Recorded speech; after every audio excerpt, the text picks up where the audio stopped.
don't know where we came from. Somebody tell you Mexican, and I say, what? As a matter of fact, I know they got asked this already. Why do you call yourself Mexican? Okay, what does Mexican mean? What is the West Side, homie? Name. Huh?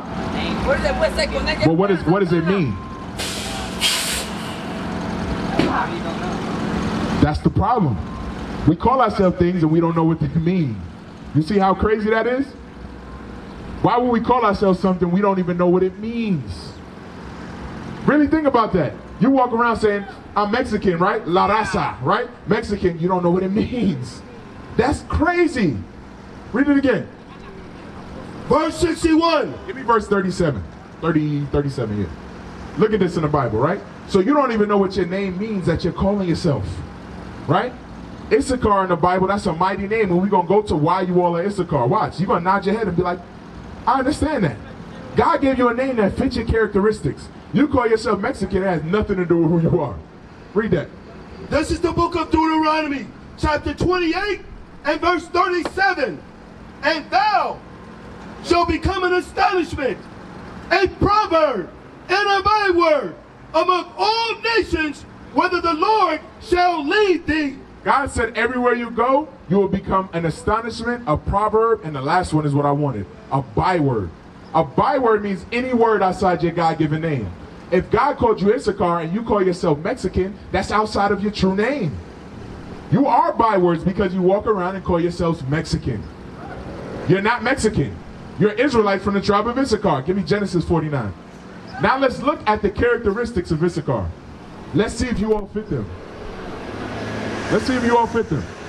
It's very important to know who you are, especially in a time like this. Especially in a time like this, it's important to know who you are. Y'all should be saying all praises, because I'm awake. I understand why this is happening now. So now, who are you, and why did God call you that? Read that. This is the book of Genesis, chapter 49 and verse 14. Issachar is a strong ass. God said Issachar is a strong ass. Right? The so-called Mexican man from the tribe of Issachar, you laughing because Issachar is strong. You dragging that cart, I'm sure it's something heavy in there. Up and down the street. Not a regular man can't do that. A regular man can't put a tree on his back and walk with it. Only a strong man that's keeping the commandments of God. So when God created you, he said you were going to be strong.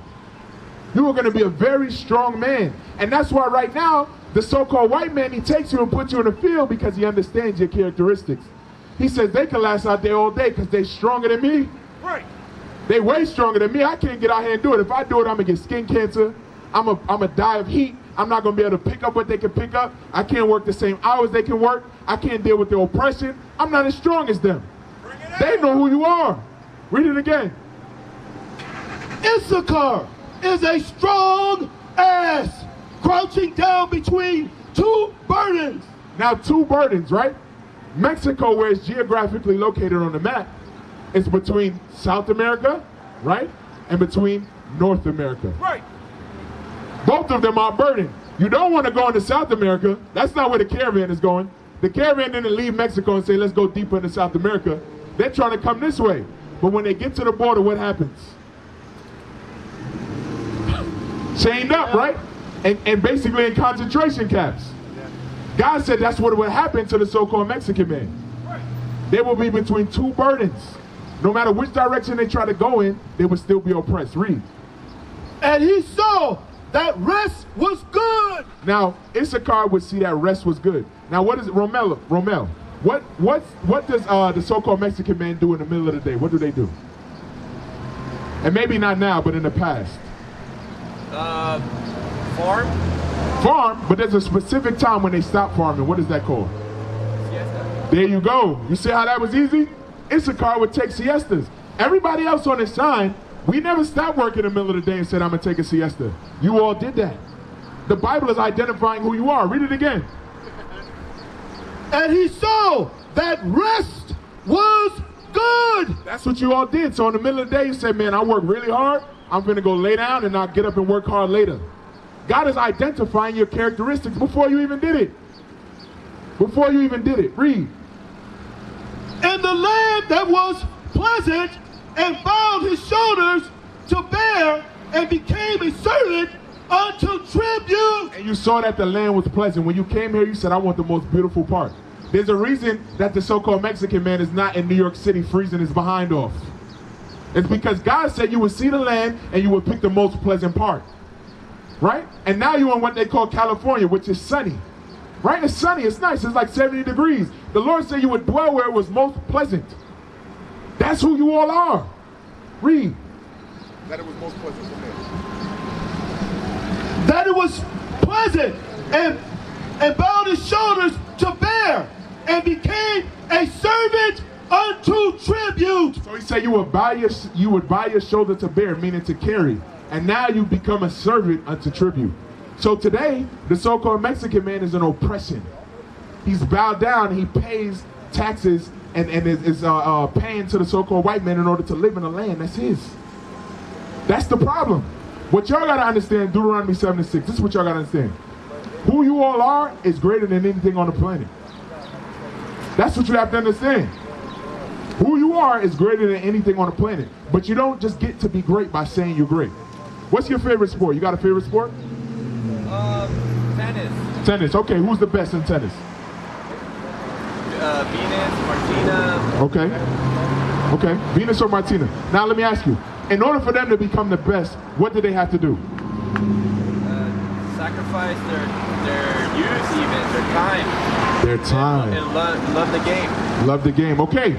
Now, in order for us to be the best on the planet, I'm going to read it for you, right? And then we're going to talk about it. Deuteronomy 7:6. This is the book of Deuteronomy, chapter 7 and verse 6. For thou art an holy people unto the Lord thy God. So now you know you from what tribe, brother? You're from the tribe of Issachar. For thou art a holy people now. You know that. You're set apart. You're different. You're a holy people. Read. The Lord thy God has chosen thee. The Lord chose you. When you picked that jacket out this morning, you left all the other ones home. That's how you got to look at yourself. God left everybody else in the dumpster. He picked out who he wanted. Read. To be a special people unto himself above all people. Read that again. Above all people that are upon the face of the earth. So God said he will put you above all people that are upon the face of the earth. Now going back to my question about your favorite sport, how do we become above all people? By dedicating and everything to the Lord who already did that for us, already gave us the victory. Discipline is what you're referring to. Right? Discipline is what you're referring to. In order for us to get out of the position we're in, it requires discipline. From the young man and from the old man. Right? It requires discipline. Right? And when I say old, don't take it offensive, I just mean you're older than him.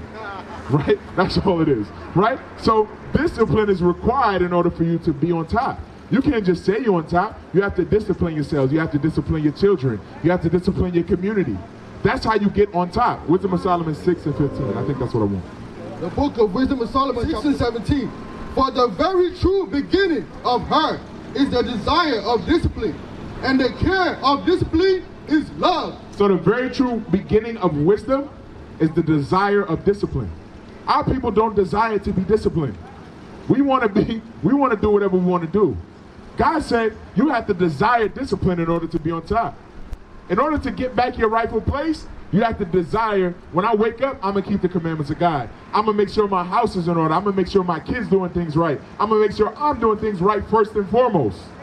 You got any kids? No. You got any kids? Okay, all praises. Perfect. You got to worry about yourself first. Right? You got to worry about yourself first. You don't got no kids either. I hope not. Right? So you got to take care of yourself first. Right? Read that. Go back to Deuteronomy 7 and 6. The book of Deuteronomy chapter 7 and verse 6. For thou art an holy people unto the Lord thy God. The Lord thy God has chosen thee to be a special people unto himself above all people that are upon the face of the earth. So God chose you to be above all people. But that starts with you doing the work to get there. You don't just become the best by saying you're the best. You don't become the best by standing out here and saying, hey, today a brother taught me I'm from the 12 tribes of Israel and I'm an Israelite from the tribe of Issachar, and you just tell people that. It starts with action like you all did today. Taking your hat off, simple actions like that are the road to discipline. Right. You see? Keep reading where you at. The Lord did not set his love upon you, nor choose you, because ye were more in number than any people, for ye were the fewest of all people. But because the Lord loved you. The Lord chose you because he loved you.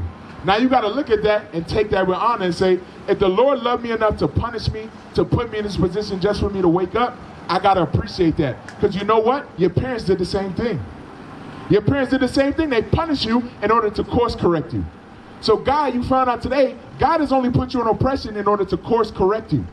Now you're going to correct your course, or you're just going to get punished for no reason. Right? Are you really going to fix it? What's the point of getting punished if you don't get no reward in it? Right. What's the point of that? What's the point of being timeout and then you come out of timeout and you get killed? You understand? You should look at the timeout and say, when I get out of here, I'm going to make sure I correct myself. Joel 2:27. The book of Joel chapter 2 and verse 27. And ye shall know that I am in the midst of Israel, and that I am the Lord your God. So God said, I am in the midst of Israel, right? These 12 tribes right here on the side, God dwells in this midst. You got to understand, God is here now because you all are repenting. So he said, I'm in the midst of Israel. Read. I am the Lord your God and none else. And my people shall never be ashamed. God says people shall never be ashamed. So understanding today that you're an Israelite from the tribe of Issachar, you should wear that as a badge of pride.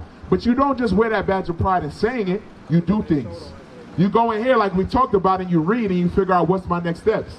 And before you all leave, we'll get your contact and we'll send you more information because we got a school out here, right? But y'all need to apply what's in here. You apply that, you get back to greatness. You continue to go on in what you think, you stay on the bottom. We used to scream black power while heroin was pushed. But at the end of the day, nothing's in vain. IUIC has been given a vision. The tents of Judah has risen. Many has attempted the mission, minor murmuring, omitting, and missing the mark. Just reading that he had the flame of fire in his eyes gave us the spark. We on Paul's mission. We out on the road, purple and gold, from Mexico, Cuba, Haiti, Ghana, Sierra Leone. 144,000 boots banging, concrete crackling. These are our men repented at heart. The scriptures is proof. IUIC, we deliver the truth.